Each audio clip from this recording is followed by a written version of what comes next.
Hi all. இப்போ என்ன content பார்க்க போகிறோம் அப்படின்னா குப்தர்களோட ஆர்டர் பார்க்கலாம் பாருங்கள். ஃபஸ்ட்டு வந்து ஸ்ரீகுப்தர். இவர் தான் குப்த அரசை நிறுவியவர்.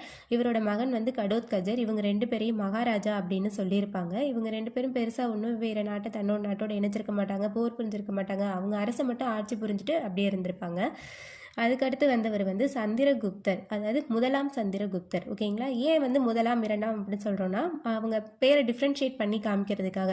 இவர் தான் ஃபஸ்ட்டு முதலாம் சந்திரகுப்தர். மெக்ராலி இரும்பு தூணில் இருக்க சிறப்புகள் வந்து இவரை பற்றினது தான். இவர் தான் வந்துட்டு குப்த பேரரசை நிறுவியவர். மற்ற நாடுகளோட போர் புரிஞ்சு தன்னோட அரசை வந்து விரிவாக்கம் பண்ணியிருப்பார். இவரை வந்துட்டு மகாராஜா அதிராஜா அப்படின்னு சொல்கிறாங்க. இவரோட பையன் சமுத்திரகுப்தர். ஓகேங்களா? சமுத்திரகுப்தர் வந்து அவருக்கு கலை கவி இது ரெண்டுலேயுமே வந்துட்டு மிகுந்த ஈடுபாடு உண்டு. அதனால இவரை கவிராஜா அப்படின்னு சொல்கிறாங்க.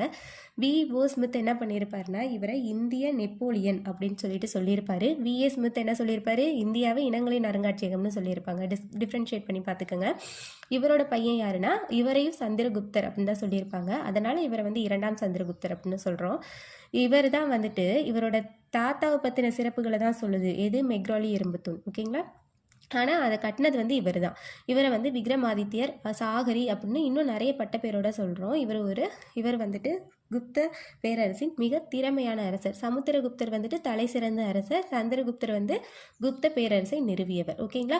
இந்த இரண்டாம் சந்திரகுப்தர் வந்து ஒரு திறமையான அரசர். இவர் வந்து சாகர்களை வெற்றி பெற்றிருப்பார். அதனால சாகரி அப்படின்னு சொல்கிறாங்க. இவருக்கு அடுத்து வந்தவர் வந்து குமாரகுப்தர். இவருக்கு இன்னொரு பேர் வந்து சக்ராதித்யர். சக்ராதித்யருங்கிறவரும் குமாரகுப்தரும் ஒன்று தான். இவர் தான் நாலந்தா பல்கலைக்கழகத்தை கட்டியிருப்பார்.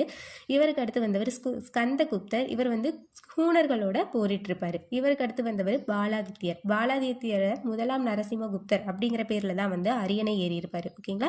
இதில் இன்னொன்று என்னன்னு பார்த்தோம்னா புக்கில் வந்து கடைசி பேரரசர், கடைசி அரசர்னு ரெண்டு அரசர் கொடுத்துருக்காங்க. நம்ம கன்ஃபியூஸ் ஆகிக்கக்கூடாது. குப்த அரசர்களோட கடைசி அரசர், பெயரளவில் அங்கீகரிக்கப்பட்ட கடைசி அரசர்னா விஷ்ணுகுப்தர்.